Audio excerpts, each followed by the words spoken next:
Don't forget to subscribe and hit the bell icon for more easy and helpful educational videos.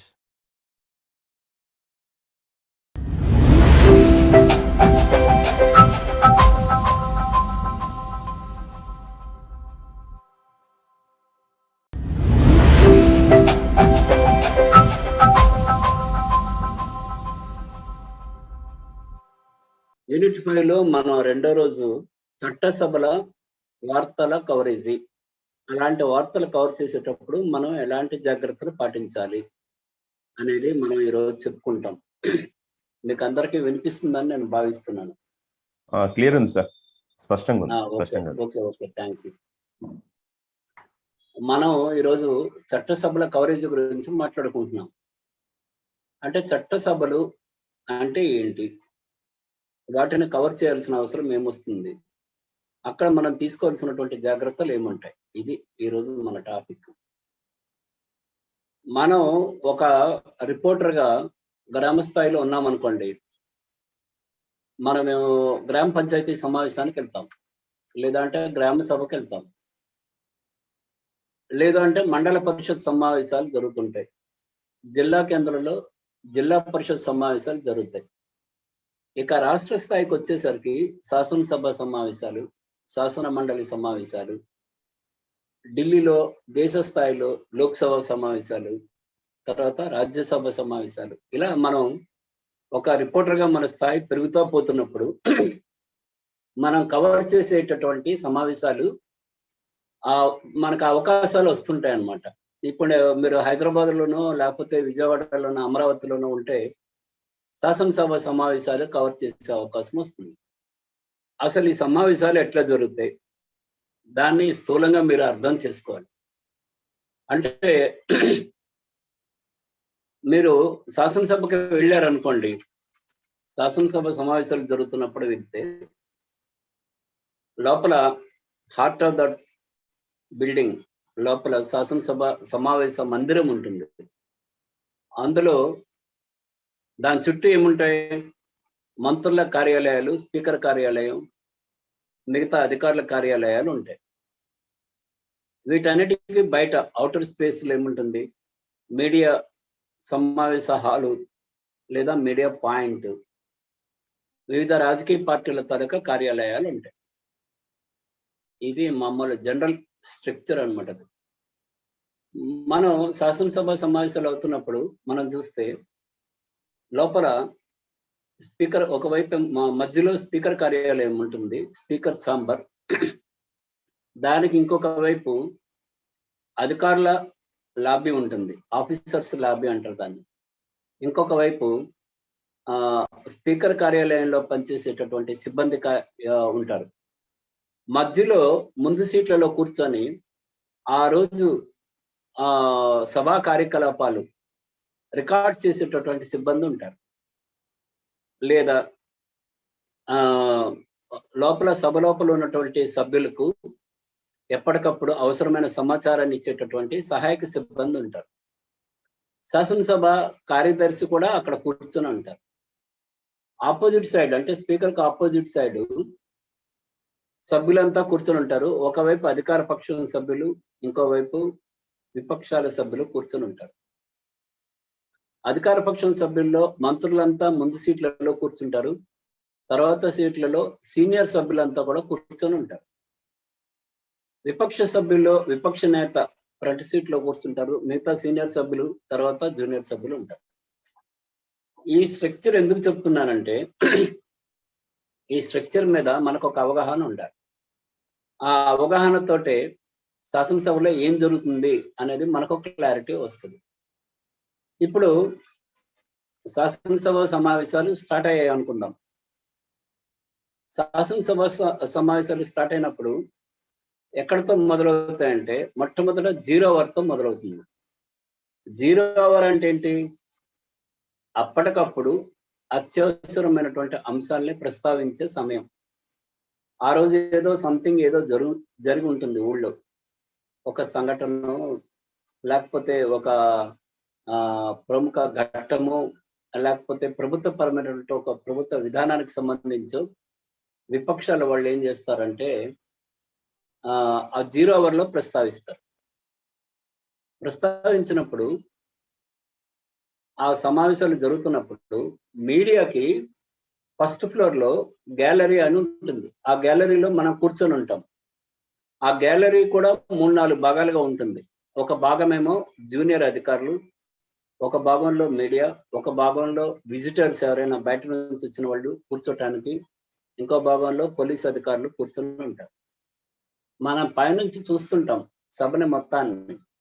Speaker మిగతా సభ్యులు అంతా కూడా మనకు కనిపిస్తుంటారు పైన గ్యాలరీలో. అంటే మనకి సినిమా హాల్లో అయితే ఫస్ట్ ఫ్లోర్ ఎట్లా ఉంటుందో అట్లాగనే అసెంబ్లీలో కూడా గ్యాలరీ అట్లా ఉంటుంది అనమాట. ఒక ఫస్ట్ ఫ్లోర్ కింద లెక్క. మనం చూస్తున్నప్పుడు సభ్యులు ప్రశ్నలు వేసినప్పుడు కానీ, అధికార పక్షం సభ్యులు మాట్లాడుతున్నప్పుడు కానీ, లేదా మంత్రులు ఉన్నప్పుడు కానీ, మనకు తెలిసిన సభ్యులు సభలో ఉన్నప్పుడు కానీ మనం కొన్ని జాగ్రత్తలు పాటించాల్సి ఉంటుంది. అదే శాసనసభ చట్ట సభల కవరేజ్ విషయంలో మనం తీసుకోవాల్సినటువంటి జాగ్రత్తల్లో అతి ముఖ్యమైనటువంటి అంశం. ఇప్పుడు మీకు ఒక స్ట్రక్చర్ అంటే సభ అంటే ఎట్లా ఉంటుంది అనేది ఒకటి అవగాహన వచ్చింది కాబట్టి అసలు ఈ సభలో ఏం చేస్తారు? ఈ సభలో ఏం చేస్తారంటే ప్రభుత్వ విధానాలకు సంబంధించినటువంటి ప్రతిపాదనల పైన చర్చలు జరుగుతాయి, అలాగే నిర్ణయాలు జరుగుతాయి, అలాగే కొత్త చట్టాలు రూపొందించాలంటే ఈ చట్టసభల్లోనే కొత్త చట్టాలకు సంబంధించినటువంటి చర్చ జరుగుతుంది. అలాగే బడ్జెట్ అవుతుంది అనుకోండి, బడ్జెట్కి సంబంధించినటువంటి చర్చ జరుగుతుంది. అలా శాసనసభల్లో అనేక అంశాలపై ఒక 24 అంశాలపై రకరకాల చర్చలు జరుగుతాయి. మరీ ముఖ్యంగా ద్రవ్య వినిమయ బిల్లు రూపొందించడం ఇట్లాంటివన్నీ జరుగుతుంటాయి అన్నమాట. ఫస్ట్ డే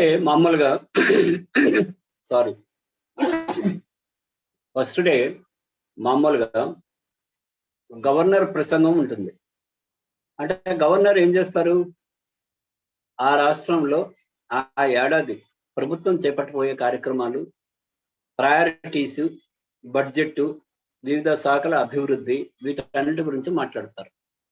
మాట్లాడిన తర్వాత శాసనసభ ఏం చేస్తుందంటే గవర్నర్కి ధన్యవాదాలు తెలిపే తీర్మానంపై చర్చిస్తుంది. అంటే గవర్నర్ ఏం మాట్లాడారు, అందులో ఏమైనా మనం సవరణలు చేయాల్సి ఉందా, లేకపోతే గవర్నర్ గారు బాగా మాట్లాడారా, వివిధ శాఖలకు సంబంధించి ఆయన చెప్పిన విషయాలు ఏంటి, వీటి మీద. ఇది అయిపోయిన తర్వాత నెక్స్ట్ స్టెప్ ఏంటంటే ఆర్థిక మంత్రి బడ్జెట్ ప్రవేశపెట్టడం. ఈ సందర్భంగా ఏమవుతుంది, డిఫరెంట్ డిపార్ట్మెంట్స్ లో అంటే విద్యాశాఖ, విద్యుత్ శాఖ, వ్యవసాయ శాఖ, పట్టు పరిశ్రమ శాఖ, ఇట్లా వివిధ శాఖలు, అటవీ శాఖ, పర్యావరణ శాఖ, ఇట్లా ప్రతి శాఖకి సంబంధించి బడ్జెట్ పత్రాలు ప్రవేశపెడతారు. ఈ బడ్జెట్ పత్రాలతో పాటు ఆయా శాఖలు సాధించినటువంటి అభివృద్ధి మీద నివేదికలు కూడా ప్రవేశపెడతారు. వీటన్నిటి మీద ఒక వారం 10 రోజులు బడ్జెట్ చర్చలు అంటారు. ఆ బడ్జెట్ చర్చలు జరుగుతాయి. ఈ బడ్జెట్ చర్చలు అయిన తర్వాత ఆ బడ్జెట్ చర్చలపై సవరణలు కూడా చేసేందుకు అవకాశం ఉంటుంది. మనకి బడ్జెట్ సమావేశాల్లో జరిగేటటువంటి ప్రక్రియను మనం చెప్పుకున్నాం. మామూలుగా అయితే ప్రతిరోజు శాసనసభ 0 అవర్తో మొదలవుతుంది. 0 అవర్ అంటే ఏంటి అనేది మనం చెప్పుకున్నాం. ఈ 0 అవర్ అయిన ఈ సమయంలో ఏమవుతుంది, విపక్ష నాయకులకి ఇదొక అవకాశం అన్నమాట. అప్పటికప్పుడు ఏదైనా ఒక అంశం మీద, ప్రభుత్వం చెప్పని అంశం మీద ఏదైనా లేవనెత్తాలంటే ఆ అంశంపై చర్చ జరగాలని ప్రతిపక్షాలు పట్టుపట్టేందుకు అవకాశం కల్పించేటటువంటి సమయం. సహజంగానే 0 అవర్లో ఒక్కొక్క విపక్షం నుంచి 1 లేదా 2 అంశాలను చర్చకు లేవనెత్తుతారు. 2-3 విపక్షాలు ఉంటే 5-6 అంశాలు 0 అవర్లో చర్చకు వస్తాయి. అయితే ఈ చర్చకు వచ్చేటటువంటి అంశాలని స్పీకర్ సహజంగానే తోసిపుచ్చుతారు. ఎందుకంటే అక్కడ అది మాట్లాడుతూ కూర్చుంటే శాసనసభ సమావేశాలు ముందుకు వెళ్ళవు కాబట్టి. అయితే కొన్ని మార్లు ప్రభుత్వం కొంచెం సానుకూలంగా ఉందనుకోండి, ఆ అంశం ప్రజలకు సంబంధించింది, దీనిపై మాట్లాడొచ్చు, దీనిపై ఒక ప్రకటన చేయొచ్చు, ప్రభుత్వ పరంగా మనం వివరణ ఇవ్వచ్చు అని అనుకున్నప్పుడు ప్రభుత్వం ఏం చేస్తుందంటే ఈ 0 అవర్లో ప్రస్తావించినటువంటి అంశం పైన, లేవనెత్తినటువంటి అంశం పైన ప్రభుత్వం ఒక ప్రకటన తర్వాత చేస్తుంది అని సంబంధిత మంత్రి గాని ముఖ్యమంత్రి గాని ప్రకటించేందుకు వీలుంటుంది. ఇది అయిపోయిన వెంటనే స్పీకర్ ఏం చేస్తారంటే 0 అవర్ ఒక 5-10 minutes ఉంటుంది. ప్రభుత్వ వైఖరిని ఖండిస్తూ విపక్ష సభ్యులేమో సభ నుంచి వాకౌట్ చేయొచ్చు, లేదా మౌనంగా సభలో కూర్చోవచ్చు. ఈ 10 minutes అయిపోయిన వెంటనే స్పీకర్ ఏం చేస్తారంటే ప్రశ్నోత్తర కార్యక్రమం అని చేపడతారు. ప్రశ్నోత్తర కార్యక్రమం, ప్రశ్న జవాబు రెండు ఉంటాయి అన్నమాట. ఈ ప్రశ్నోత్తర కార్యక్రమంలో మళ్ళీ 4-5 రకాలు ఉంటాయి. ఒకటేంటంటే స్టార్ క్వశ్చన్స్, అంటే అతి ముఖ్యమైనటువంటి ప్రశ్నలు, తప్పనిసరిగా నిర్బంధంగా సమాధానం ఇవ్వాల్సినటువంటి ప్రశ్నలు, అంటే ముందుగా సమాచారం వచ్చి దానికి సంబంధించినటువంటి నివేదిక ఇవ్వాల్సిన ప్రశ్నలు. రెండోది నాన్ స్టార్ క్వశ్చన్స్, అంటే ఏంటి, అప్పటికప్పుడు లేదా 2 రోజులు 3 రోజులు ముందు వచ్చినవి, అక్కడికి అందుబాటులో ఉన్నటువంటి సమాచారంతో తయారు చేసేటటువంటి ప్రశ్నలు. అలా కాకుండా స్వల్ప వ్యవధి ప్రశ్నలు. స్వల్ప వ్యవధి ప్రశ్నలు అంటే ఏంటంటే ఒక ప్రశ్నకు సంబంధించి కొద్దిసేపు చర్చ, అంటే ఒక అరగంట పాటో 30 గంట పాటో చర్చ జరిగేందుకు అవకాశం ఉండేటటువంటి ప్రశ్నలు స్వల్ప వ్యవధి ప్రశ్నలు. అలాగే సుదీర్ఘ సమాధానాలు ఇచ్చేందుకు కూడా వీలుండే ప్రశ్నలు ఉంటాయి. ఇవి ఏం చేస్తారంటే ఒక బుక్లెట్ లాగా ప్రింట్ చేస్తారు శాసనసభలో ప్రతిరోజు, అలాగే శాసన మండలిలో కూడా ప్రింట్ చేసి ఆ ప్రశ్నల తాలూకా బుక్లెట్ ఒకటి, వాటికి సంబంధించినటువంటి జవాబులు మళ్ళీ అదొక బుక్లెట్, రెండు తయారు చేసి శాసనసభలో ప్రవేశపెడతారు.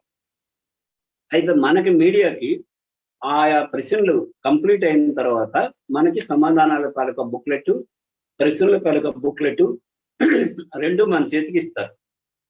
మనం ఆ ప్రశ్నని సమాధానాన్ని చూసుకొని మనం జవాబు రాసేందుకు వీలుంది. ఇప్పుడు మొదటి ఆ ప్రశ్న బుక్లెట్ లో ఒక 4-5 ప్రశ్నలు ఏమవుతాయంటే అందరు సభ్యులు మాట్లాడే, బహుశా ఇప్పుడు మీకు ఫర్ ఎగ్జాంపుల్ ఒక ఊరిలో ఆర్టీసీ బస్ స్టాండ్ ఏర్పాటు, అంటే ఆర్టీసీ బస్ స్టాండ్ ఏర్పాటు మా ఊర్లో పలానా జమ్మలమడుగులో ఆర్టీసీ బస్ స్టాండ్ ఏర్పాటు చేయండి, లేకపోతే జమ్మలమడుగులో ఆర్టీసీ డిపోని ఏర్పాటు చేయండి అని ఒక క్వశ్చన్ వచ్చింది అనుకుందాం. ఈ క్వశ్చన్ దాదాపు అన్ని నియోజకవర్గాల వారికి కూడా సంబంధించి ఉంటుంది. ఎందుకంటే అన్ని నియోజకవర్గాల్లో ఆర్టీసీ డిపో కావాలి, అలాగే ఒక హాస్పిటల్ ఏర్పాటు, అంటే అన్ని నియోజకవర్గాల్లో హాస్పిటల్ ఏర్పాటు కావాలి, ఒక కాలేజీ ఏర్పాటు, అన్ని నియోజకవర్గాల్లో కాలేజీలు ఏర్పాటు కావాలి. కాబట్టి స్పీకర్ ఏం చేస్తారంటే ఇలాంటి ప్రశ్నలు వచ్చినప్పుడు మిగిలిన సభ్యులకు కూడా అవకాశం ఇస్తారు. వాళ్ళు కూడా వాళ్ళ నియోజకవర్గాల్లో ఆ సంబంధించినటువంటి సౌకర్యాలు లేకపోతే, మౌలిక సదుపాయాలు లేకపోతే, మా ఊళ్ళో 33 పడకల ఆసుపత్రి ఏర్పాటు చేయండి అని ఆ సభ్యులు లేవనెత్తుతారు. ఇవన్నీ కూడా అసెంబ్లీ అధికారులు నమోదు చేసుకుంటారు, అలాగే సంబంధిత మంత్రులు నమోదు చేసుకొని దానికి అప్పటికప్పుడే సమాధానం ఇస్తారు. ఈ సమాధానంతో సంతృప్తి చెందితే విపక్ష సభ్యులు వాళ్ళు నెక్స్ట్ క్వశ్చన్కి వెళ్తారు. ఒకవేళ వాళ్ళు సంతృప్తి చెందని పక్షంలో వాళ్ళు ఏం చేస్తారంటే వాకౌట్ చేస్తారు. ఈ 2 ఆప్షన్స్ వాళ్ళకి ఉంటాయి. చివరికి వచ్చేటప్పటికి ఆ ప్రశ్నలలో సమయం అయిపోతుంది. సమయం అయిపోయేటప్పుడు ఏం చేస్తారు స్పీకరు, ఒక 5-6 ప్రశ్నలపై విస్తృతంగా చర్చ, కొన్నిసార్లు అయితే ఒక ప్రశ్నపై గంటన్నర సేపు చర్చ జరిగే అవకాశం ఉంటుంది. నీటిపారుదల ప్రాజెక్టులు, లేకపోతే వివిధ పథకాలు, లేకపోతే విద్యుత్ సంబంధించి, లేకపోతే విద్యుత్ వినియోగానికి సంబంధించి, లేకపోతే విద్యుత్ కోతలకు సంబంధించి, ఇట్లా కొన్ని ప్రశ్నలకు ఏంటంటే అందరికి సంబంధించింది కాబట్టి దాని మీద ఒక గంట పాటు చర్చ జరిగిన తర్వాత మిగిలిన ప్రశ్నలకి సమాధానం చెప్పేందుకు సంబంధిత మంత్రులకి కానీ ప్రభుత్వానికి కానీ టైం ఉండదు. అప్పుడు ఏం చేస్తారంటే ఆ మిగిలిపోయిన ప్రశ్నలన్నింటినీ కూడా మరుసటి రోజుకి వాయిదా వేస్తారు. లేదా స్పీకర్ ఇంకా ఎక్కువ ప్రశ్నలు ఉన్నాయి రానున్న రోజుల్లో అనుకుంటే ఆ ప్రశ్నలకి మంత్రులు సమాధానం చెప్పినట్టే అని ప్రకటిస్తారు. అంటే మంత్రులు సమాధానం చెప్పినట్టే అని ప్రకటించినప్పుడు లిఖిత పూర్వకంగా ప్రింట్ చేసి తీసుకొచ్చినటువంటి సమాధానాల్ని ఆయా సభ్యులకి అందించడం జరుగుతుంది అనమాట. అంటే తద్వారా వాళ్ళ ప్రశ్నలకు సమాధానం ప్రభుత్వం నుంచి వచ్చినట్టుగా ప్రకటిస్తారు. ఇలాంటి సమయంలో ప్రభుత్వం ఇట్లా బుల్డోజ్ చేసింది, ప్రశ్నలకు సమాధానం చెప్పకుండానే దాటవేసింది, సభని వాయిదా వేస్తోంది అని అనుకున్న పక్షంలో విపక్షాలు ఏం చేస్తాయంటే వాకౌట్ గా ట్రై చేస్తాయి. అక్కడ కొంత గందరగోళం చెలరేగుతుంది. అంటే విపక్ష సభ్యులు ఏదేదో మాట్లాడుతుంటారు, అధికార పక్ష సభ్యులు ఏదేదో ఆరోపణలు చేస్తుంటారు, వీళ్ళ మీద వాళ్ళు, వాళ్ళ మీద వీళ్ళు ఆరోపణలు చేస్తారు. అయితే ఈ సమయం రిపోర్టర్లకు చాలా ముఖ్యమైనది. ఎందుకంటే గతంలో అసెంబ్లీలోకి మన సెల్ ఫోన్లు, కెమెరాలు మనల్ని అనుమతించేవారు. మనం నేరుగా పోయి అసెంబ్లీలో కూర్చొని వాళ్ళు మాట్లాడుతున్నటువంటి విషయాలన్నింటినీ రికార్డ్ చేసుకొని సెల్ ఫోన్లో లేదా అంటే రికార్డర్లో మనం రికార్డ్ చేసుకొని వాటిని ఆఫీసుకి తీసుకొచ్చి విని వాటిని వార్తగా మనం రాసేందుకు ఒకప్పుడు అవకాశం ఉండేది. ఇప్పుడు శాసనసభ భద్రత దృష్ట్యా లోపలికి వచ్చే వాళ్ళందరూ తమ తాలూకా సెల్ ఫోన్లని, రికార్డర్లని, కెమెరాలని కింద సెక్యూరిటీలో పెట్టేసి మనం దాన్ని డిపాజిట్ చేసి పైకి రావాల్సి ఉంటుంది. అంటే లాబీలోకి కానీ గ్యాలరీలోకి కానీ రావాల్సి ఉంటుంది. గ్యాలరీలో మనం కూర్చున్నప్పుడు మన దగ్గర నోట్బుక్, పెన్ తప్ప ఇంకేం ఉండవు. గతంలో అయితే సెల్ ఫోన్లలో రికార్డ్ చేసుకునేవారు. ఇప్పుడు మనం ఏం చేయాలి? ఇలా గందరగోళ పరిస్థితులు ఉన్నప్పుడు సభలో ఏం జరుగుతుందో మనం ప్రతి పాయింట్ని జాగ్రత్తగా నమోదు చేసుకోవాల్సి ఉంటుంది. ఎందుకంటే నమోదు చేసుకోకపోతే మన ఆఫీస్కి వచ్చిన తర్వాత సభలో ఏం జరిగిందో మనకు అర్థం కాదు. వేరొకరికి ఫోన్ చేసి ఈరోజు ఏం జరిగింది అక్కడ, అసలు ఈయనేమన్నాడు, ఆయన ఏమన్నాడు, ఇద్దరు మాట్లాడింది మనకు వినిపించవచ్చు. ఇది ఒక పాయింట్.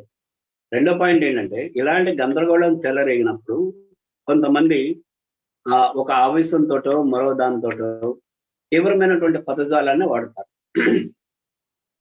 శాసనసభల్లో, చట్టసభల్లో పార్లమెంటరీ పరిభాషనే వాడాలి. పార్లమెంటరీ పరిభాష అంటే ఏంటంటే పార్లమెంటరీ లాంగ్వేజ్ అంటాం మనం. పార్లమెంటరీ పరిభాష అంటే ఏంటంటే సవ్యమైనటువంటి భాష, అంటే మిగతా వాళ్ళు వినేందుకు ఎలాంటి అభ్యంతరం లేని భాష, పక్క వాళ్ళు వినేందుకు ఎలాంటి అభ్యంతరం లేనటువంటి భాష. అంటే మా వీధిలో ఇలాగే మాట్లాడతాం, మా ఇంటి దగ్గర ఇలాగనే మాట్లాడతాం, మా గదిలో ఇలాగనే మాట్లాడతాం అని మన ఇష్టం వచ్చినటువంటి భాషను మాట్లాడటానికి వీల్లేదు. ఏ భాషనైతే ఈ సమాజం అంగీకరించిందో, ఆమోదం తెలిపిందో ఆ భాషను మాత్రమే మనం వాడాల్సి ఉంటుంది. ఆ భాషని అతిక్రమించి వేరే భాషని, వేరే పదజాలాన్ని సభ్యులు వాడేటప్పుడు స్పీకర్ ఏం చేస్తారంటే ఆ సంభాషణని రికార్డుల నుంచి తొలగించినట్టుగా ప్రకటిస్తారు. ఒకవేళ అలా స్పీకర్ ప్రకటించిన తర్వాత ఆ సంభాషణని మనం పత్రికల్లో రాయటానికి వీల్లేదు. చాలా ఛానళ్లలో ఇప్పుడు అంటే వేగం పెరిగి అక్కడ ఆ సంభాషణ జరుగుతున్న సమయంలోనే ఛానళ్లలో అవి వార్తాంశాలుగా వస్తుంటాయి. ఛానళ్లలో వచ్చింది కాబట్టి మనం రాద్దాం అనుకుంటే వీల్లేదు. మనకి కొన్ని పరిమితులు ఉంటాయి, ప్రింట్ మీడియాకి కొన్ని పరిమితులు ఉంటాయి. స్పీకర్ ఏవైతే రికార్డుల నుంచి తొలగించామని చెప్తారో ఆ తొలగించినటువంటి సంభాషణలని మనం రాయటానికి వీల్లేదు. ఒకవేళ తప్పనిసరి ఆ సందర్భం చాలా అవసరం, చారిత్రాత్మకమైనటువంటి అంశం అని మనం భావించినప్పుడు ఆ విషయాన్ని ప్రస్తావిస్తూ ఈ సంభాషణలన్నింటినీ స్పీకర్ రికార్డుల నుంచి తొలగించారు అని మాత్రమే అని రాయాల్సి ఉంటుంది అన్నమాట. అంతే తప్ప మనం అక్కడ జరిగిన సంభాషణ అంతా యథాతథంగా రాయటానికి మనకి రిపోర్టర్గా కూడా మనకి అవకాశం ఉండదు. ఎందుకంటే అసెంబ్లీ కానివ్వండి, విధానసభ కానివ్వండి, లోక్సభ కానివ్వండి, లేదా రాజ్యసభ కానివ్వండి, ఇలాంటి చట్టసభలు ఆయా సభల తాలూకా స్పీకర్లు లేదా చైర్మన్లు ఆధీనంలో ఉంటాయి. ఉండేటప్పుడు అది కంప్లీట్ గా ఒక ప్రభుత్వ ఆస్తి కింద అది పరిగణించబడుతుంది. అంటే మనం చేస్తే ట్రెస్ పాసింగ్ కిందకు వస్తుంది. అంటే మనం చుట్టుబడిపోయి లోపలికి వెళ్ళినట్టుగా పరిగణించాల్సి వస్తుంది అనమాట. కాబట్టి స్పీకర్ పరిమితి ఎంత ఉందో ఆ పరిమితికి లోబడి మన రిపోర్టింగ్ కూడా ఉండాలి. మనం ఎక్కడో బయట మీటింగ్లు అయ్యేటప్పుడు ఆ మీటింగుల్లో మనం కూర్చొని వాళ్ళు మాట్లాడేదంతా రాయటము, లేకపోతే ఆ సభలో గందరగోళం చెలరేగితే ఎవరో బాటిల్ విసురుకుంటేనో, రాళ్ళు విసురుకుంటేనో, లేకపోతే చెప్పులు విసురుకుంటేనో అవన్నీ మనం రాస్తాం. అలా రాసినట్టుగా ఒక చట్టసభలో కూర్చొని ఇద్దరు సభ్యులు సవాళ్ళు చేసుకుంటేనో, ప్రతి సవాళ్ళు చేసుకుంటేనో, లేకపోతే ఇష్టానుసారం వాళ్ళు మాట్లాడుకుంటేనో అవన్నీ మనం రాయటానికి వీల్లేదు. ఎందుకంటే రాజ్యాంగం ఇచ్చినటువంటి అధికారాల ప్రకారం చట్టసభల్లో న్యాయస్థానాలు కూడా జోక్యం చేసుకో. ఇది చాలా ఇంపార్టెంట్. ఈ చట్టసభల్లో మనం శాసనసభ కానీ విధానసభ కానివ్వండి, శాసన సభ కానివ్వండి, వీటిలో మనకి చివరి రోజుల్లో ఏమవుతుందంటే, సభలు జరిగిన చివరి రోజుల్లో మనకి ఒక ఎకనామిక్ రిపోర్ట్ అనేది ఒకటి ఇస్తారు. ఎకనామిక్ రిపోర్ట్ అంటే ఏంటి? ఆ పేరులోనే మనకి తెలిసిపోతుంది పరిస్థితి, సమాజంలో ఉన్నటువంటి పరిస్థితులు, ఆర్థిక పరిస్థితి ఎట్లా ఉంది, ఆర్థిక పరిస్థితికి సంబంధించినటువంటి నేపథ్యాలు ఎట్లా ఉన్నాయి, ఆ వివరాలన్నీ కూడా కూడినటువంటి ఒక 300-400 పేజీల పుస్తకం ఒకటి మనకి రిపోర్ట్ ఇస్తారు. ఈ రిపోర్ట్లు ఏముంటాయి?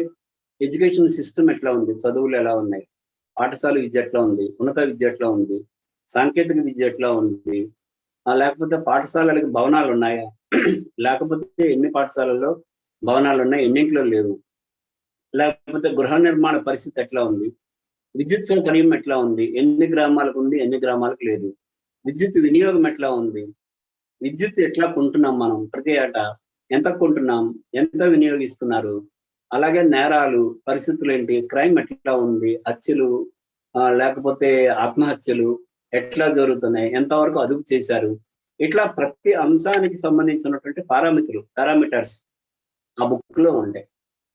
అంటే మనం ఒక ఎకనామిక్ రిపోర్ట్ బుక్ తీసుకున్నామంటే మన రాష్ట్రం మన కళ్ళ ముందు కనిపిస్తుంటుంది. మన రాష్ట్రంలో వివిధ పరిస్థితులు ఎట్లా ఉన్నాయి, అభివృద్ధి జరిగిందా జరగలేదా, గతసారి ఇచ్చినటువంటి ఎకనామిక్ రిపోర్ట్కి ఈసారి ఇచ్చినటువంటి ఎకనామిక్ రిపోర్ట్కి తేడా ఏంటి, లేకపోతే 2-3 ఏళ్ల క్రితం ప్రభుత్వం అధికారంలోకి వచ్చినప్పుడు ఇచ్చినటువంటి ఎకనామిక్ రిపోర్ట్కి ఈ 4-5 ఏళ్ళు అయిన తర్వాత వచ్చినటువంటి ఎకనామిక్ రిపోర్ట్కి తేడా ఏంటి, గృహ నిర్మాణంలో అప్పుడు ఏదో ఫర్ ఎగ్జాంపుల్ 1,00,000 ఇళ్ళు కట్టారు అని ఇచ్చారు అనుకుందాం, ఇప్పుడు ఎన్ని కట్టారు, ఈ 5 ఏళ్లలో గృహ నిర్మాణంలో ఎంత ప్రగతి సాధించింది, అట్లా ప్రతి అంశాన్ని తీసుకొని మనం వాటిని కంపేర్ చేస్తూ మనం వాటిని వార్తాంశాలుగా అందించేందుకు వీలుంటుంది. అంటే ఒక ఎకనామిక్ రిపోర్ట్తో 3-4 నెలల పాటు మనం స్టోరీలు రాసుకునేందుకు వీలుంది. అంటే డైరెక్ట్ స్టోరీలు కాకపోయినా ఇండైరెక్ట్ గా ప్రభుత్వ పనితీరుని విమర్శించాలన్నా ఎకనామిక్ రిపోర్ట్ ఆధారంగా మనం అనేక స్టోరీలు రాయొచ్చు. ఒకవేళ ప్రభుత్వాన్ని ఎరకాటంలో పెట్టాలన్నా కూడా ప్రభుత్వం ఈ రంగాల్లో వైఫల్యం చెందింది అని పేర్కొంటూ కూడా మనం రాసేందుకు వీలుంటుంది. అలాగే చివరి రోజు బడ్జెట్ లో మనకి అకౌంటెంట్ జనరల్, కంట్రోలర్ జనరల్ తాలూకా రిపోర్టు ఒకటి ఏజీ రిపోర్ట్లని ఇస్తారు. అంటే ఈ రిపోర్టులో ఏముంటుందంటే ప్రభుత్వం వివిధ పథకాల కింద వెచ్చించినటువంటి ఖర్చులు, ఆ ఖర్చులు సవ్యంగా జరిగాయా, అక్రమంగా జరిగాయా, అనవసరంగా ఖర్చు చేశారా ఒక ప్రాజెక్టుకి, ఆ ఖర్చు చేసిన డబ్బుల వల్ల ఏమైనా ప్రజలకు ప్రయోజనం చేకూరిందా లేదా, ఇటువంటి అంశాన్ని క్రిటికల్ గా అనాలిసిస్ చేస్తూ విశ్లేషణాత్మకంగా అవినీతి జరిగిందా, ఒకవేళ అవినీతి జరిగితే ఏ రకమైన అవినీతి జరిగింది, ఆ నిధులు ఎక్కడికి పోయాయి, ఎంత ఖర్చు చేశారు, ఈ ఖర్చు చేయడం వల్ల ప్రభుత్వం మీద ఎంత భారం పడింది, అట్లా ఆడిటింగ్ శాఖ ఏం చేస్తుందంటే ఒక 100 లేదా 200 అంశాలని ఎంపిక చేసి ప్రతి శాఖలోని ఒక్కొక్క శాఖ నుంచి 5 అంశాలు, 10 అంశాలు తీసుకొని వాటి మీద ఒక నివేదిక ఇస్తుంది. ఆ నివేదికను పట్టుకొని విపక్షాలు అసెంబ్లీలో అల్లకల్లలో చేస్తాయి. మనం ప్రతిసారి చూస్తుంటాం విపక్షాలు అధికార పక్షాన్ని నిలదీయడం అనేది. అది ఎక్కడ జరుగుతుందంటే ఈ ఏజీ నివేదికల ఆధారంగానే జరుగుతుంది. అంటే విద్యాశాఖ ఉందనుకోండి, మధ్యాహ్న భోజన పథకం కరెక్ట్ గానే జరుగుతుందా, ఎంత డబ్బులు వెచ్చించారు, ఎంతమందికి భోజనం పెడుతున్నారు, తద్వారా పౌష్టికాహారం అందుతుందా లేదా, పౌష్టికాహారం అంటే ఏంటి, అంటే గుడ్డు ఇస్తున్నారా లేదా, గుడ్డుకు బదులు ప్రత్యామ్నాయంగా ఏదైనా ఇస్తున్నారా, వెజిటేరియన్ పిల్లలైతే ఏమి ఇస్తున్నారు, నాన్ వెజిటేరియన్ పిల్లలైతే ఏమి ఇస్తున్నారు, వాళ్ళందరికీ ఇదంతా అందుతుందా, అందకుండానే రికార్డుల్లో చూపించి ఖర్చు చేస్తున్నారా, వాస్తవికంగా అంతమంది పిల్లలు మన రాష్ట్రంలో ఉన్నారా లేరా, 160 లక్షల మంది భోజనం చేస్తున్నట్టుగా పేర్కొంటున్నారు, అంతమంది తింటున్నారా తినట్లేదా, ఇదంతా కూడా రికార్డులను మాత్రమే మేనేజ్ చేస్తున్నారా, ఇట్లాంటి వాటి మీద ఆడిటింగ్ జరుగుతుంది. జరిగి ఆ ఆడిటింగ్ రిపోర్ట్ని ఇవ్వటం జరుగుతుంది. ఆ ఆడిటింగ్ రిపోర్ట్ ఆధారంగా మనం దాన్ని దగ్గర పెట్టుకొని మనం కూడా కొంత పరిశోధన చేసి ఆయా అంశాల మీద మనం అనేక స్టోరీలు రాసుకునేందుకు వీలుంటుంది అనమాట. అంటే ప్రతి శాఖ, అటవీ శాఖ దగ్గర నుంచి విద్యుత్ శాఖ, ఇంధన శాఖ, విద్యాశాఖ, వైద్య శాఖ, ఆరోగ్య శాఖ, ఇట్లా ప్రతి శాఖ గురించి కూడా ఒక 5-6 అంశాలను ఎంపిక చేసి ఈ ఆడిటింగ్ రిపోర్టుల్లో చేర్చి ఎంత అవినీతి జరిగిందో నిగ్గు తెలిసేటటువంటి నివేదికలు అవి. కాబట్టి ఆ నివేదికలు మన రిపోర్టర్లకి చాలా అవసరం. ఇప్పుడు ఆ నివేదికల్ని స్మార్ట్ కాపీలుగా, డిజిటల్ కాపీలుగా ఇస్తున్నారు. వాటిని ఏజీ పోర్టల్లో కూడా పెడతారు. మనం అక్కడికి వెళ్ళక ముందే గతంలో జరిగినటువంటి కార్యకలాపాలు ఎట్లా ఉన్నాయనేది మనం దాన్ని స్టడీ చేసి ఈ సంవత్సరం ఇచ్చినటువంటి రిపోర్ట్లను దగ్గర పెట్టుకొని, గత రిపోర్ట్లను దగ్గర పెట్టుకొని మనం వాటిని కొరిలేట్ చేసి, కంపేర్ చేసి, వాటిని ఒకదానికొకటి పొంతనతో చూసి ఏ శాఖల్లో ఎట్లా ఉంది, ప్రతి ఏడాది కొన్ని శాఖల్లోనే ఎందుకు అవినీతి జరుగుతోంది అనేది తెలుసుకొని మనం స్టోరీలు రాయటానికి వీలుంటుంది. ఇక చివరికి వచ్చేసరికి ఏమవుతుందంటే ద్రవ్య వినిమయ బిల్లుని అసెంబ్లీ ఆమోదిస్తుంది. ద్రవ్య వినిమయ బిల్లు ఆమోదించకుండా ఒక్క ఉద్యోగికి కూడా ఒక్క నెల జీతం ఇవ్వడానికి కుదరదు. కాబట్టి అంటే ప్రతి పైసా, ఒక్క పైసా విడుదల చేయాలన్నా ఈ బిల్లు ఆమోదం పొందాలి. కాబట్టి చివరి రోజు అసెంబ్లీ ముగియటానికి కొద్ది రోజు 1 గంట 2 గంటల ముందు వాళ్ళు ఏం చేస్తారంటే ద్రవ్య వినిమయ బిల్లుని ఆమోదించి అనంతరం ద్రవ్య వినిమయ బిల్లు ఆమోదం అనంతరం అసెంబ్లీ సైన్ డై అంటే నిరవధికంగా వాయిదా పడుతుంది. నిరవధికంగా వాయిదా వేసినట్టు శాసనసభ స్పీకర్, అదే విధానసభలో అయితే విధానసభ చైర్మన్ ప్రకటిస్తారనమాట. ప్రకటించి సభ వాయిదా పడుతుంది. మళ్ళీ ఎప్పుడు సభ వాయిదా మళ్ళీ సమావేశం అయ్యేది తర్వాత నోటిఫై చేస్తారు. ఇది జనరల్ గా జరిగేటటువంటి ప్రక్రియ. ఈ ప్రక్రియలో మనం ఏంటంటే గ్రామ పంచాయతీ సమావేశాన్ని కవర్ చేస్తున్నాం. గ్రామ పంచాయతీ సమావేశాన్ని కవర్ చేసేటప్పుడు పెద్ద సమస్య రాదు. అక్కడ ఉన్నటువంటి విషయాన్ని అటు ఇటుగా మనం రాయొచ్చు. కొంచెం తేడా వచ్చినా పెద్దగా కొంప మునిగిపోయేదే ఉండదు. ఆ సర్పంచ్తో మాట్లాడి మనం దాన్ని వెరిఫై చేసుకొని అది కరెక్టేనా కాదా, ఈ నిర్ణయం తీసుకున్నారా తీసుకోలేదా అని రాయొచ్చు. మండల పరిషత్ సమావేశాల్లో కూడా అంతే. జిల్లా పరిషత్ సమావేశాల్లో కూడా వాళ్ళ జిల్లా పరిషత్ సమావేశాల తాలూకా నోట్స్ ఇస్తారు. ఆ నోట్స్ దగ్గర పెట్టుకొని రాయొచ్చు. కానీ చట్టసభలకు వచ్చేసరికి మనకి కొన్ని పరిమితులు ఉంటాయి. మనం మన లిమిట్స్ దాటి వెళ్ళటానికి వీల్లేదు. ఆ లిమిట్స్ ఏంటో నేను ఇప్పుడు మీకు కొంచెం చెప్తాను. ఇప్పుడు మీరు చట్టసభలోకి వెళ్ళారు, ఆయన గ్యాలరీలో కూర్చుని ఉన్నారు. కింద ఉన్నటువంటి ముఖ్యమంత్రి కార్యాలయాలు, మంత్రుల కార్యాలయాలు, వాటన్నింటినీ మనం లాబీలు అంటాం. లాబీల్లో తిరిగేటప్పుడు మీ దగ్గర ఎవరినైనా పలకరించవచ్చు, మాట్లాడవచ్చు, వాళ్ళతో దగ్గరికి వెళ్ళి మీకున్నటువంటి అనుమానాలను నివృత్తి చేసుకోవచ్చు. అధికారులు కనిపిస్తే వాళ్ళని పలకరించవచ్చు. మంత్రులు, ఎమ్మెల్యేలు, ఎమ్మెల్సీలు ఎవరు కనిపించినా మాట్లాడవచ్చు. కానీ ఒకసారి మీరు గ్యాలరీలోకి వెళ్ళిన తర్వాత, అంటే పైకి వెళ్ళిన తర్వాత, కింద హౌస్ స్పీకర్ కంట్రోల్లో ఉంటుంది. కాబట్టి మనకి తెలిసిన ఎమ్మెల్యే వచ్చారు, తెలిసిన మంత్రి గారు వచ్చారని హలో, హాయ్ సార్ ఎలా ఉన్నారు అని మనం మాట్లాడటానికి వీల్లేదు. మొట్టమొదటిది. రెండోది, ఫిజికల్ గా కానీ ఫేషియల్ గా కానీ మనం ఎక్స్ప్రెషన్స్ ఇవ్వటానికి వీల్లేదు. అంటే నవ్వటం, చెయ్యలా ఊపడం, లేకపోతే తలకాయ ఊపడం, ఇట్లాంటివి చేయకూడదు. ఇక మూడోది, మన కట్టసి అంటే మనం కూర్చునే తీరు. మనం గ్యాలరీ కింద సభ్యులు ఉంటారు, మనం పైన ఉంటాం. ఉండేటప్పుడు మనం కాలు మీద కాలు వేసుకొని అలా కాలు కూర్చోటానికి వీల్లేదు. మనం మామూలుగానే స్మార్ట్ గా కూర్చోవాలి అంతే. కాలు మీద కాలు వేసుకొని ఇట్లా చేరగిలబడి, కుర్చీకి చేరగిలబడి అట్లా కూర్చోటానికి వీల్లేదు. ఇవన్నీ కూడా గ్యాలరీ ఒబిడియన్స్ రూల్స్ కిందకు వస్తాయి అన్నమాట. అంటే గ్యాలరీలో కూడా మనం ఒబిడియంట్ గా కూర్చోవాలి. మన ఇష్టానుసారం కూర్చోడానికి వీల్లేదు. ప్లస్ ఎవరికి నిర్దేశించిన కుర్చీలో వాళ్ళే కూర్చోవాలి. మనకు నచ్చిన సీట్లో కూర్చోవడం, తరచూ ఆ సీట్ నుంచి ఈ సీట్కి, ఈ సీట్ నుంచి ఆ సీట్కి మారటం, ఇవన్నీ కుదరవు అనమాట. మనకి ఒక చోట నచ్చిందని అక్కడే కూర్చుంటామంటే కుదరదు. ఎందుకంటే అసెంబ్లీ స్పీకర్ ఆదేశాల మేరకు గ్యాలరీ కమిటీ అంటూ ఉంటుంది. ఆ గ్యాలరీ కమిటీ మనకు ఎక్కడైతే సీట్ ఇచ్చిందో ఆ సీట్లోనే మనం కూర్చోవాలి. ఇక 4వ పాయింట్, గ్యాలరీలో కూర్చున్నప్పుడు మనం ఇతర సభ్యులతో మాట్లాడటం, వాళ్ళతో చర్చ పెట్టడం, సంభాషించడం కుదరదు. మనం మాట్లాడకుండా మౌనంగా కూర్చోవాలి, స్మార్ట్ గా కూర్చోవాలి, ఎటువంటి హావభావాలు లేకుండా కూర్చోవాలి, ఇష్టానుసారం వ్యవహరించకుండా ఉండాలి. కింద సభలో ఏం జరుగుతుందో ఎప్పటికప్పుడు నమోదు చేసుకుంటూ, రికార్డ్ చేసుకుంటూ, విషయాన్ని నోట్బుక్ లో పెట్టుకుంటూ మనం కూర్చోవాలి. అక్కడ గ్యాలరీలో ఉన్నప్పుడు మనం మన వ్యక్తిగత పర్సనాలిటీకి సంబంధించింది.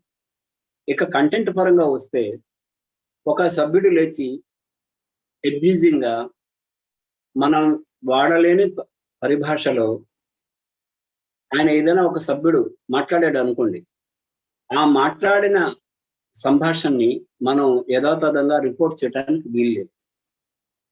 ఒకవేళ ఒక సభ్యుడు పార్లమెంటరీ లాంగ్వేజ్ కాకుండా ఉచ్చరించడానికి వీల్లేని భాషని వాడినట్టయితే, అటువంటి భాషని వాడారు అని మాత్రమే ఆ సభ్యుడి గురించి వాడారని స్పీకర్ అన్నారనో, లేకపోతే వాడారు అలాంటి పరిభాషను వాడారని అధికార పక్ష సభ్యులు అన్నారనో, లేకపోతే అధికార పక్షులు అలాంటి భాషను వాడారని విపక్ష సభ్యులు అన్నారనో మనం రాయాలి తప్ప, పలానా శాసనసభ్యుడు, పలానా ఊరి శాసనసభ్యుడు, పలానా వెంకట్రావు గారు ఈ పరిభాషను వాడారు అని మనం నేరుగా రాయటానికి లేదు.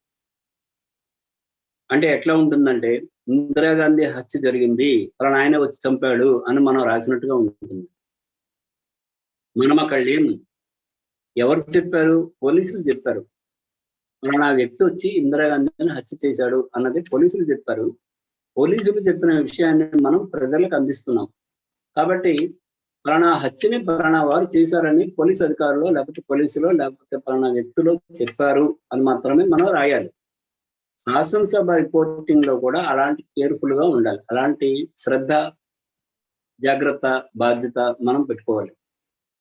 ఇప్పుడు ఒక సభ్యుడు లేచి ఇంకో సభ్యుడిని కొట్టేశాడు అనుకుందాం సభలో, లేకపోతే మైక్ విసిరాడు. ఈ మైక్ విసిరాడు అన్న విషయాన్ని పలానా వెంకట్రావు గారు సుబ్బారావు గారి మీద మైక్ విసిరారు అని మనం రాయటానికి లేదు. మైక్ విసిరారని శాసనసభ వ్యవహారాలు చూసేటటువంటి మంత్రి ఆయన సభలో చెప్పారు అని మనం రాయాలి. ఎందుకంటే మైక్ విసిరారు అనే బాధ్యతను మనం తీసుకోకూడదు. మైక్ విసిరారు అనేది సభ్యులకు తెలుసు, స్పీకర్కి తెలుసు, ఆ సభలో ఉన్న మంత్రులు, ముఖ్యమంత్రి లేదంటే మరొకరికి, విపక్ష నాయకుడికి అందరికీ తెలుసు. కాబట్టి వాళ్ళు చెప్పినటువంటి మాటల్లోనే మనం రాయాలి వార్తని. ఒకవేళ స్పీకర్ ఈ సంఘటనని రికార్డుల నుంచి తొలగించాం, మనం దీన్ని రిపోర్టింగ్ చేయొద్దు అని ఆదేశిస్తే మనం రిపోర్ట్ చేయడానికి వీల్లేదు. కాబట్టి శాసనసభ అనేది ఒక విధంగా చెప్పాలంటే మనకి ఒక శాసనసభ సమావేశాలు జరుగుతున్నాయంటే మనకు ఒక స్వర్ణయుగం లాగానే. ఎందుకంటే ప్రతిరోజు వార్తల కోసం వెతుక్కోవాల్సిన పని లేదు. నిరంతరం వార్తలు శాసనసభలో పుడుతూనే ఉంటాయి. అక్కడ సభ్యులు మాట్లాడే మాటలు వార్తలు అవుతాయి, ప్రభుత్వం చెప్పే బిల్లులు వార్తలు అవుతాయి, ప్రభుత్వం ఇచ్చేటటువంటి బడ్జెట్ పుస్తకాలు వార్తలు అవుతాయి, ప్రభుత్వం ఇచ్చే ఎకనామిక్ రిపోర్ట్ వార్తలు అవుతాయి, అలాగే ఏజీ నివేదికలు వార్తలు అవుతాయి, వివిధ శాఖల నివేదికలు వార్తలు అవుతాయి. లేదా కొత్తగా ఏదైనా ఒక ప్రతిపాదనలు చేస్తే, ఒక నీటిపారుదల ప్రాజెక్టుల గురించో, వ్యవసాయం గురించో, లేకపోతే విత్తనాల గురించో, లేకపోతే ఇంకొక అంశం గురించో మాట్లాడితే కూడా అవి మనకి వార్తలు అవుతాయి. కాబట్టి శాసనసభ సమావేశాలు అనేది మనకి వార్తలకి ఒక హబ్ లాగా. అంటే ఎన్నో వార్తలు అక్కడ మనకి పుడతాయి. మనం సభలోకి వెళ్తున్నప్పుడు దగ్గర నుంచి సభలో బయట మీడియా పాయింట్ ఉంటుంది. మీడియా పాయింట్ లో సభ్యులంతా, వివిధ పక్షాల సభ్యులు వచ్చి మీడియాతో మాట్లాడుతుంటారు. ఆ మాట్లాడుతున్న మాటల్లోనే అనేక అంశాలు మనకి కొత్తగా తెలుస్తాయి అన్నమాట. ఆ తెలిసిన అంశాల గురించి మనం స్టడీ చేసి ఆ రిపోర్ట్ ని ఇప్పుడు ఒక చిన్న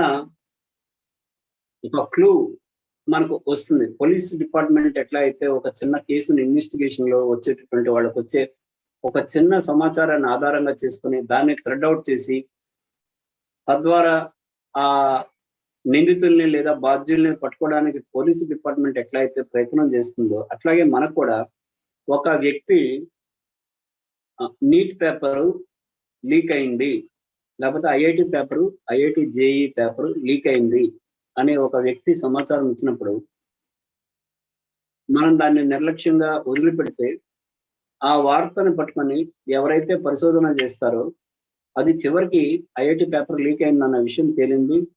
ఆ తేలిన తర్వాత అందుకు బాధ్యుల్ని అరెస్ట్ చేయడం జరిగింది, మళ్ళీ రివైజ్డ్ ర్యాంకులు ఇవ్వడం జరిగింది. అట్లా మనం ఒక శాసనసభ్యుడు, ఒక మంత్రి గారు వస్తా మేము పలానా చోట కొత్తగా ఒక ఉమెన్ యూనివర్సిటీనో, లేకపోతే కొత్తగా మేము ఒక ట్రైబల్ యూనివర్సిటీనో, లేకపోతే ఒక ఐటీసీ యూనివర్సిటీనో పెడదాం అనుకుంటున్నాం అన్నారనుకోండి, టెక్నాలజికల్ యూనివర్సిటీనో పెడదాం అనుకుంటున్నామండి అని ఒక మాట అంటారు మనతో. ఆ ఒక్క మాట మనకు ఒక పెద్ద స్టోరీ అవుతుంది. అసలు ఈ యూనివర్సిటీ ఏంటి, ఎందుకు పెడుతున్నారు, దానికి ఎంత ఖర్చు అవుతుంది, దానివల్ల ఎంతమందికి లాభం అవుతుంది, ఏ కోర్సులు ఇస్తారు, అక్కడ ఎవరు చదువుకుంటారు, ఈ చదువు వలన వాళ్ళకి ఏమైనా లాభం ఉంటుందా, ఏం లాభం ఉంటుంది. స్పోర్ట్స్ యూనివర్సిటీ పెడుతున్నామని అన్నారు అనుకోండి, స్పోర్ట్స్ యూనివర్సిటీనా, అది ఏంటి, మన రాష్ట్రంలో ఉందా లేదా, ఉంటే ఎక్కడుంది, లేకపోతే ఎందుకు లేదు, ఇప్పుడు పెట్టడం వల్ల లాభం ఏంటి, మన రాష్ట్రం నుంచి క్రీడాకారులు ఎవరైనా వస్తున్నారా, ఇవన్నీ కూడా ఎక్స్క్లూజివ్ స్టోరీలు అవుతాయి. ఇదంతా కూడా శాసనసభ బయట గురించి చెప్తున్నా. శాసనసభ లోపల కూడా ప్రభుత్వం అనేక ప్రకటనలు చేస్తుంది. ఈ అనేక ప్రకటనలు చేయటం వల్ల ఏమవుతుందంటే ఆ ప్రకటనలలో అనేకమైనటువంటి కొత్త కొత్త విషయాలు ఉంటాయి. ఆ కొత్త కొత్త విషయాల్ని మనం తీసుకొని వాటిని నోట్ చేసుకొని స్టోరీస్ కింద మనం కన్వర్ట్ చేసుకొని వాటిని మనం రాయటానికి వీలుంటుంది. ఆ రోజుకి ఆ రోజు ఒక ప్రకటన అయిపోతుంది.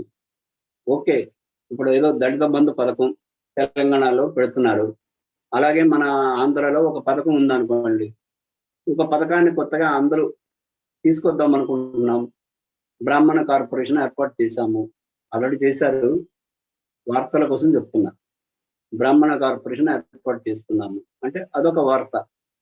అసలు కార్పొరేషన్ అంటే ఏంటి, ఏం చేస్తుంది, ఎవరికి ఇస్తారు, తద్వారా ఎవరికి లాభం చేకూరుతుంది, కార్పొరేషన్ కార్యకలాపాలు ఏంటి, వేరే చోట ఎక్కడైనా ఉందా, ఉంటే అక్కడ ఏం చేస్తున్నారు, ఇక్కడ ఏం చేస్తున్నారు. ఇది ఒక మనకి ఇప్పుడు క్లాసికల్ లాంగ్వేజ్ సెంటర్ అని ఉంది, దానికి సంబంధించి ఒక ప్రకటన శాసనసభలో చేయొచ్చు. క్లాసికల్ లాంగ్వేజ్ సెంటర్ని మేము తిరుపతిలోనో లేకపోతే ఇంకొక చోట ఏర్పాటు చేస్తున్నాం అను, లేకపోతే తెలుగు విశ్వవిద్యాలయాన్ని పూర్తి స్థాయిలో రాజమండ్రిలో ఏర్పాటు చేస్తున్నాం అను, లేకపోతే ఇంకొక కార్యక్రమం గురించో శాసనసభలో ప్రకటన చేయొచ్చు.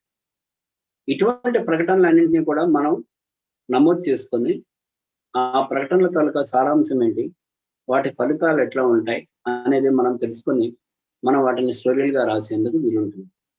కాబట్టి శాసనసభ కవరేజ్ అనేది ప్రతి రిపోర్టర్కి ఒక కళ. అంటే తప్పనిసరిగా ప్రతి రిపోర్టర్ కూడా శాసనసభకు వెళ్ళి కవరేజ్ చేయాలి అనే ఆకాంక్షతో, కోరికతో ఉంటారు. ఈ కోరిక ఉండటం వల్ల ఏమవుతుందంటే వాళ్ళకి ఒక పెర్స్పెక్టివ్ వ్యూ అనేది వస్తుంది. పెర్స్పెక్టివ్ వ్యూ అంటే ఒక విస్తృతమైనటువంటి ఆలోచన విధానం అనేది రిపోర్టర్కి వస్తుంది. మనం చిన్న చిన్న గ్రామాల్లో ఉన్నప్పుడు చిన్న చిన్న విషయాలకే మనం పరిమితం అవుతాం. ఇప్పుడు రాష్ట్ర వ్యాప్తంగా 17 ఎయిర్పోర్ట్లు ఏర్పాటు చేస్తున్నాం అని ప్రభుత్వం ఒక ప్రకటన చేసింది అనుకుందాం.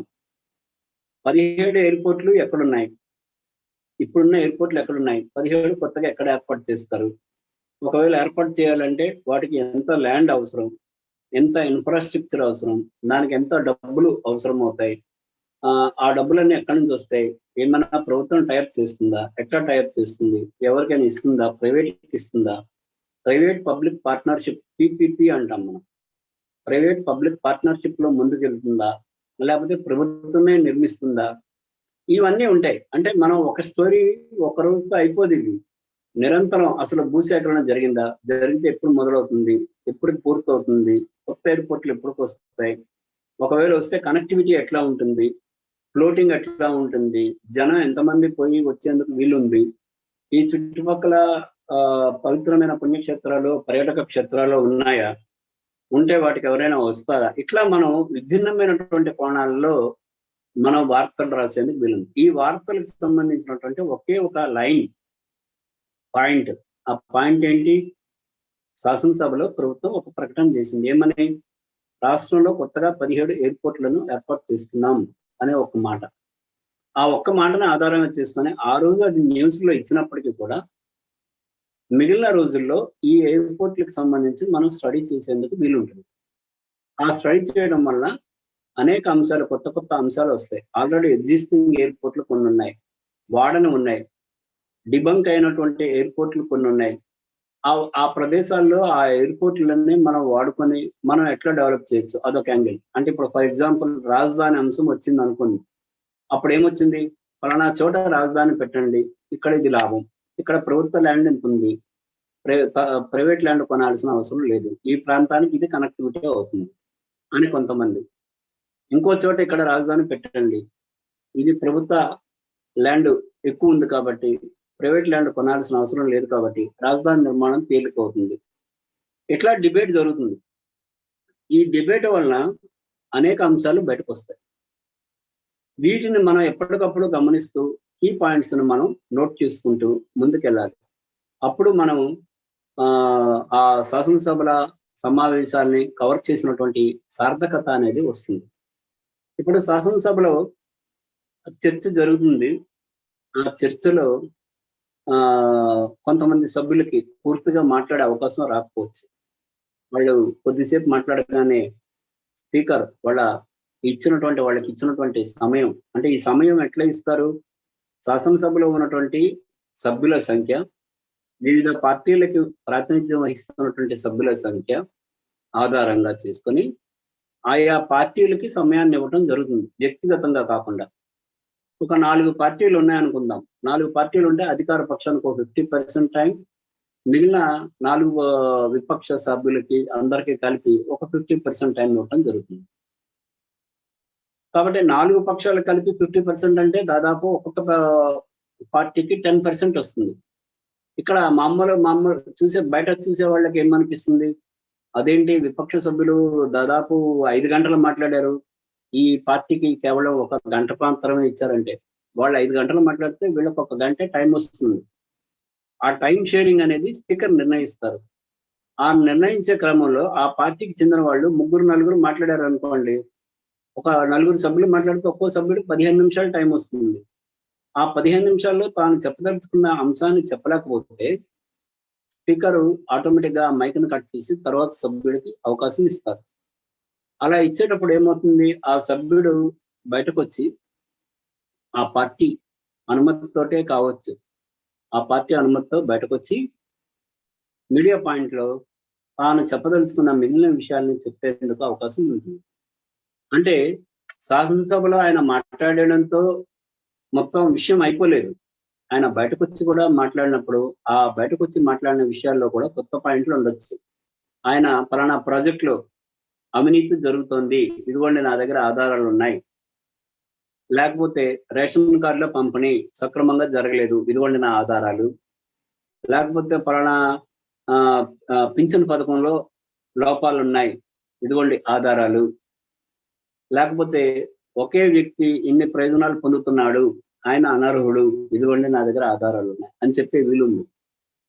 అలాంటివి విపక్ష సభ్యులు చేసేటప్పుడు వాళ్ళు చేసేటటువంటి ఆరోపణలకు సంబంధించి మనం కొంత పరిశోధన చేసి మనం ఉన్నటువంటి గ్రామాల్లో లేదా పట్టణాల్లో అసలు ఆ పథకాల అమలు తీరు ఎట్లా ఉంది, అందరికీ కరెక్ట్ గా వెళ్తుందా, అర్హులైన వాళ్ళే లబ్ధిదారులుగా ఉన్నారా, లేకపోతే అనర్హులు కూడా ఉన్నారా, ఉంటే వాళ్ళు ఎవరు అనేది కొంత వర్కౌట్ చేసి, కొంత పరిశోధన చేసి కొంత డేటాని సేకరించుకోవచ్చు. ఈ డేటాని సేకరించడానికి మనకి 2-3 రకాల అవకాశాలు ఉన్నాయి. ఒకటి, అనధికారికంగా అధికారుల దగ్గరికి వెళ్ళి అనధికారికంగా సమాచారాన్ని కోరటం. సార్ ఇక్కడ ఎన్ని ఇళ్ళు నిర్మించారు, అందులో ఎవరికి ఎంత ఇచ్చారు చెప్పండి అని అడగటం ఒకటి.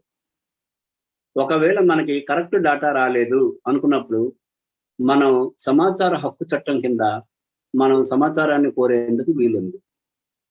ఈ సమాచార హక్కు చట్టం కింద సమాచారాన్ని కోరేటప్పుడు ప్రభుత్వం దాన్ని మనం అడిగిన సమాచారాన్ని దాటవేసేందుకు ఎటువంటి అవకాశం లేదు. వాళ్ళు ఖచ్చితంగా మనకు కావలసినటువంటి సమాచారాన్ని ఇవ్వాల్సిందే. అంటే పలానా స్కీమ్ కింద గ్రామాల వారీగా ఎంతమందికి ఇస్తున్నారు, అందులో ఎస్సీలు ఎంతమంది, ఎస్టీలు ఎంతమంది, బీసీలు ఎంతమంది, ఓసీలు ఎంతమంది, ఈడబ్ల్యూఎస్ స్కీమ్ కింద ఎంతమంది ఉన్నారు, లేకపోతే పలానా ఊర్లో ఎన్ని గృహాలు కట్టారు, ఎన్ని గృహాలను ఎవరికి ఇచ్చారు, పేర్ల వారీగా కావాలి అని అడగొచ్చు. ఇంకొకటి ఏంటంటే అడ్వాన్స్డ్ మనం పోయి నేరుగా ఆయా కార్యాలయాల్లో రికార్డులు పరిశీలించేందుకు కూడా వీలుంది. మనం సమాచార హక్కు చట్టం కింద ముందుగా సమాచారాన్ని ఇచ్చి వాళ్ళ టైం తీసుకొని మనం పోయి ఆయా దానికి సంబంధించిన రికార్డులను చూసేందుకు, ఆ రికార్డులను చూస్తూ మనకు అవసరమైన సమాచారాన్ని ఫోటోలు తీసుకునేందుకు, జిరాక్స్ తీసుకునేందుకు, హార్డ్ కాపీలు తీసుకునేందుకు కూడా వీలుంది. కాబట్టి మనం రాసేటటువంటి వార్తకి అథెంటిసిటీ అనేది అప్పుడు వస్తుంది. ఒక విశ్వవిద్యాలయం ఒక 100 మందికి పిహెచ్డి సీట్లు ఇచ్చింది అనుకుందాం. అసలు పిహెచ్డి సీట్లు ఎట్లా ఇచ్చారు, ఎవరికి ఇచ్చారు, వాళ్ళు ఎంత ఫీజు కట్టారు, ఎప్పుడు కట్టారు, ఏ సబ్జెక్ట్స్ లో కట్టారు, అసలు ఆ సబ్జెక్ట్స్ మన దగ్గర ఉన్నాయా, ఆ యూనివర్సిటీ ఆఫర్ చేస్తోందా, ఫ్యాకల్టీస్ ఉన్నాయా, డిపార్ట్మెంట్స్ ఉన్నాయా, లేకుండా అనేది మనం సమాచారాన్ని సేకరించి ఆ సమాచారాన్ని సమన్వయం చేసుకొని మనం దీన్నేమో మనం కొరిలేట్ చేసి దాన్ని వార్తగా రాయొచ్చు. అదే వార్త మరుసటి రోజు శాసనసభలో చర్చకు రావచ్చు. అందుకు మనం ఏంటంటే ఒక రకమైన సన్నద్ధత ఎట్లా ఉండాలంటే, శాసనసభ సమావేశాలు జరుగుతున్నాయి అనగానే మనం కొన్ని స్టోరీల్ని మన పరిశోధనతో కొన్ని రెడీ చేసి పెట్టుకొని ప్రతిరోజు 1-2 స్టోరీలు రాసామనుకోండి, సభకు హాజరయ్యేటటువంటి సభ్యులు ఆ స్టోరీలని తీసుకొని, ఆ కటింగ్లు తీసుకొని వాటిని స్టడీ చేసి వాళ్ళు శాసనసభలో ప్రస్తావించేందుకు అవకాశం ఉంటుంది. ఆ ప్రస్తావించడం ద్వారా ప్రభుత్వం దానికి తప్పనిసరి సమాధానం ఇవ్వాల్సి వస్తుంది. ఆ సమాధానం ఇవ్వటం వల్ల ఆ సమస్యకి ఒక పరిష్కారం దొరుకుతుంది. అంటే ఒక ఊరిలో అనధికారికంగా ఒక ప్రభుత్వ స్థలాన్ని ఒక వ్యక్తి తమ స్వాధీనంలోకి తీసుకున్నాడు అనుకుందాం. ఒక స్టోరీ మీరు రాశారు, ఆ రాయగానే ఆ స్టోరీ రేపు శాసనసభలో చర్చకు వచ్చేందుకు అవకాశం ఉండొచ్చు. అలా ఉన్నప్పుడు ప్రభుత్వం వెంటనే అసలు ఈ స్థలం ఏంటి, ఎవరిది, ప్రభుత్వందా, ప్రైవేట్దా, ఇక్కడ స్వాధీనం చేసుకున్న వ్యక్తులు ఎవరు అనేది ఎంక్వైరీ జరిపిస్తుంది. ఆ ఎంక్వైరీ జరపడం ద్వారానే ఆ సమస్యకి సగం పరిష్కారం దొరికినట్టు అవుతుంది. ఆ స్వాధీనం చేసుకున్న వ్యక్తి ఇది ఉన్నత స్థాయికి ఈ సమాచారం వెళ్ళింది కాబట్టి మనం దీని నుంచి తప్పుకుందాం అనుకొని ఆ స్థలాన్ని విడిచిపెట్టి ప్రభుత్వానికి స్వాధీనం చేసేందుకు, లేకపోతే వదిలిపెట్టి వేరే చోటుకు వెళ్ళిపోయేందుకు ప్రయత్నం చేస్తారు.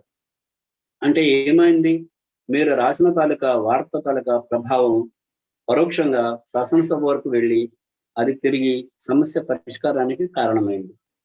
కాబట్టి శాసనసభ సమావేశాలు జరుగుతున్నాయంటే మన దగ్గర ఉన్నటువంటి సమస్యల్ని ప్రజెంట్ చేసేందుకు ఒక అవకాశం ఉంటుంది. శాసనసభలో ప్రస్తావించినటువంటి అంశాలకు సంబంధించిన మరొక అవకాశం ఉంటుంది. ప్రభుత్వం ఇచ్చే సమాధానాల్లో ప్రభుత్వం ఒక సమాధానం ఇచ్చింది అనుకుందాం, రాష్ట్ర వ్యాప్తంగా 6 మెడికల్ కాలేజీలు కొత్తగా పెడుతున్నాం అని ఒక ప్రకటన చేసింది. 6 మెడికల్ కాలేజీల్లో పలానా ఊర్లో రాజంపేటలో ఒక మెడికల్ కాలేజీ పెడతాం అని ప్రకటించింది అనుకుందాం. రాజంపేటలో ఒక మెడికల్ కాలేజీ పెడుతున్నామంటే రాజంపేట రిపోర్టర్ శాసనసభలో ఒక ప్రకటన ప్రభుత్వం చేసింది, హైదరాబాద్ రిపోర్టరే అది రాసుకుంటాడు, లేకపోతే విజయవాడ రిపోర్టర్ తను కవర్ చేసుకుంటాడు, అమరావతి రిపోర్టర్ రాస్తాడు, లేకపోతే గుంటూరు రిపోర్టర్ రాస్తాడు. కాబట్టి మనకి ఈ శాసనసభ సమావేశాలతో మనకి సంబంధం లేదు అని మౌనంగా ఉండకూడదు అన్నమాట. మనం ఎప్పటికప్పుడు ఫాలో అవుతుండాలి. శాసనసభలో మన ఊరి గురించి ప్రస్తావన రావచ్చు. మన ఊరిలో ఒక పరిశోధనా కేంద్రమో, ఒక యూనివర్సిటీనో, ఒక మెడికల్ కాలేజీలో, లేకపోతే ఒక స్టేడియం, క్రికెట్ స్టేడియం పెడతామనో ప్రభుత్వం ముందుకు రావచ్చు. లేదు అంటే అక్కడ ఒక ఐటీ కంపెనీ పెడతామనో, లేకపోతే ఒక ఇండస్ట్రీ పెడతామనో, లేకపోతే ఒక కెనాల్ని ఆ ఊరి మీదుగా తీసుకొస్తామనో ప్రభుత్వం ప్రకటన చేయొచ్చు. ఆ ప్రకటన సారాంశాన్ని మనం అర్థం చేసుకొని, మన ఊరికి ఉన్న పరిస్థితుల్ని అర్థం చేసుకొని, దాని మీద మనం స్టోరీస్ రాసేందుకు వీలుంది. కాబట్టి అంటే శాసనసభ సమావేశాలు అవుతున్నాయి, వాటి విషయం వేరు, మా ఊరు సంగతి వేరు, మా ఊరికి సమావేశాలకి ఏం సంబంధం అనేటటువంటి ఆలోచనతో ఉండకూడదు. ఎప్పుడు నిరంతరం యాక్టివ్ ఉండాలి. పార్లమెంట్ లో మన ఊరి గురించి ప్రస్తావన రావచ్చు. ఒక సభ్యుడు ఏదో మాట్లాడుతూ మన ఊరి గురించి ప్రస్తావన తీసుకురావచ్చు. ఆ ప్రస్తావనలో భాగంగా ప్రభుత్వం ముందుకొచ్చి ఎప్పటికప్పుడు చట్టసభలో జరుగుతున్నటువంటి ఆ చర్చల్ని మనం ఫాలో అవుతుండాలి. అక్కడెక్కడో ఢిల్లీలో సమావేశాలు అవుతున్నాయి, మనకి ఏం సంబంధం, మన ఊరు ఇక్కడ, ఢిల్లీ అక్కడ అని అనుకోవటానికి వీల్లేదు. చివరికి ఒక ఆ ఆ అంతర్జాతీయ న్యాయస్థానంలో కూడా మన రాష్ట్రాలకు సంబంధించినటువంటి కేసులకు సంబంధించినటువంటి లేదా పూర్వ అంశాలకు సంబంధించినటువంటి చర్చలు జరిగిన రోజులు ఉన్నాయి. కాబట్టి మనం ఏదో తేలిగ్గా తీసుకొని దీనికి ఏం సంబంధం లేదు అనుకోవటానికి వీల్లేదు. మనం ఎప్పటికప్పుడు అప్రమత్తంగా ఉండాలి. నేపథ్యాలు ఉండొచ్చు మనకి. ఈ నేపథ్యాలకు సంబంధించి మరుసటి రోజు అది శాసనసభలో చర్చకు రావచ్చు. అంటే ఫర్ ఎగ్జాంపుల్ ఒక ఐటీ హబ్ పెడుతున్నారు అనుకుందాం. మనం ఒక అమెరికాకు చెందినటువంటి ఒక కంపెనీ వచ్చి మన దగ్గర పెడుతుంది అనుకుందాం. దానికి సంబంధించినటువంటి ప్రకటన శాసనసభలో ప్రభుత్వం చేయొచ్చు, లేదా విపక్షాలు దానికి సంబంధించిన అంశాన్ని లేవనెత్తవచ్చు. ఆ హబ్బుకు సంబంధించినటువంటిది మన ఊరికో మన ప్రాంతానికో సంబంధించింది అయి ఉండొచ్చు. కాబట్టి మనం ఎప్పుడు కూడా నిరంతరం వార్తలు ఎక్కడ పుడతాయి, ఎలా పుడతాయి అనే కోణంలోనే మనం ఆలోచిస్తూ చట్టసభల్లో ఏం జరుగుతుంది అనేది అప్రమత్తంగా ఉంటూ అక్కడ ఉన్నటువంటి వార్తాంశాల్లో నుంచి మన స్థానికంగా మన గ్రామాలకి, మన పట్టణాలకి మనం ఎట్లా రిలేట్ చేసుకోవచ్చు అనేది చూసుకొని మనం తెలుసుకుంటుండాలి. అది మనం ఊళ్ళో ఉన్నప్పుడు. మనం చట్టసభకి వెళ్ళి కవర్ చేసేటప్పుడు అక్కడ మళ్ళీ నేను చెప్పాను, మన పర్సనాలిటీ పరంగా, వ్యక్తిత్వం పరంగా, ఆహార్యం పరంగా మనం ఎట్లా ఉండాలి, అలాగే మనం రాసేటటువంటి రిపోర్ట్లలో పరిమితులు ఎట్లా ఉంటాయి, శాసనసభ లేదా విధాన సభలలో విధానసభ, విధాన మండలి ఈ రెండింటిలో వీటిలో మనం కూర్చునేటప్పుడు మనం ఎంతవరకు మన లిమిట్స్ ఏంటి, ఇవన్నీ కూడా మనం మాట్లాడుకున్నాం. కాబట్టి మీకు దీని మీద చట్టసభలకు సంబంధించినటువంటి వార్తల కవరేజీపై మీకు కొంత ఒక క్లారిటీ వచ్చింది అని నేను అనుకుంటున్నాను.